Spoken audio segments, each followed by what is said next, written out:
Hello Hoopaholics, it's Coach Spins here back in the film room and excited for today's episode because we're talking about the power of repenetration, which is something the Celtics have relied on a lot down in the Disney bubble, and it's made their offense better.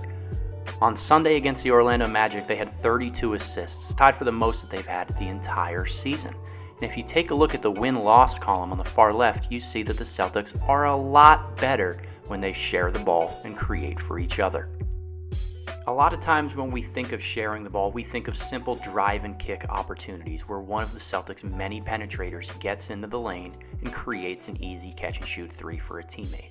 But as we'll see, repenetration, where instead of shooting the ball, somebody will drive it back into the lane, is super effective. Think of help defense the way that we think of the human lungs. They expand and contract. And when the ball is on the perimeter, they have to expand more and move, which is like the lungs filling with air. But when the ball gets driven towards the hoop, the helpers contract, then shrinking the court. Now think of offense the way we think of air trying to get in. The goal isn't just to get in, it's also for the lungs to have to exert themselves, or essentially to frequently expand and contract. So that's what repenetration does. It forces the defense to go from expand to retract to expand multiple times in the same possession.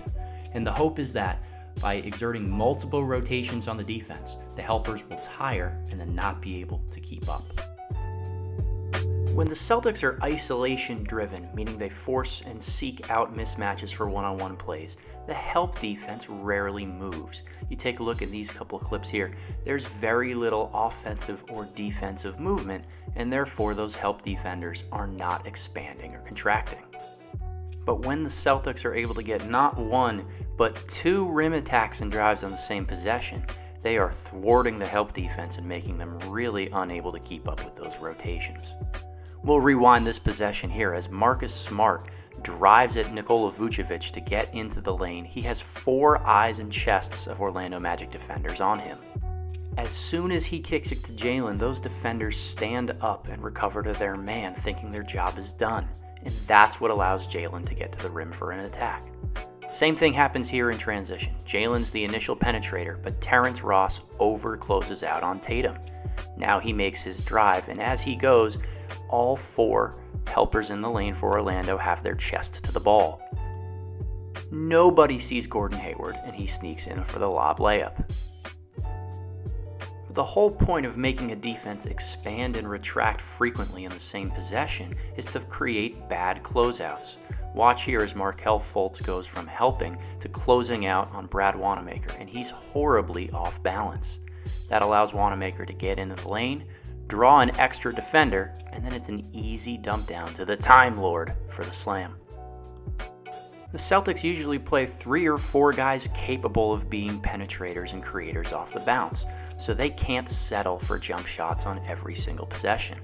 Right here, when Tatum drives past his man, he's going to draw extra defenders and create open shots for his teammates. One concept that I love is it's called the relocation, and that's essentially the person who creates the initial scramble and the first penetration, moving back to the perimeter and the three-point line to get an open shot. Here's an example of it. As Jason Tatum kicks it out to Gordon Hayward on the wing, Hayward's man closes out to him. But when Hayward goes by, Tatum's defender slides in to try to help out on the drive.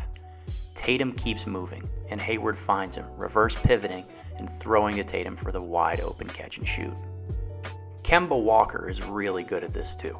Here against the Raptors, he comes off the ball screen from Tice and essentially gets Marc Gasol to switch onto him.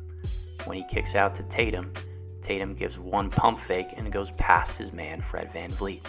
Now it's Marc Gasol who would have to step up to Kemba, and he is far too slow to make that type of quick decision. So there we have it, Celtics fans. Anytime that they repenetrate the ball from the perimeter and don't just settle for jump shots, the Celtics offense is at its best. Thanks for watching. We'll see you next time, and go Celtics.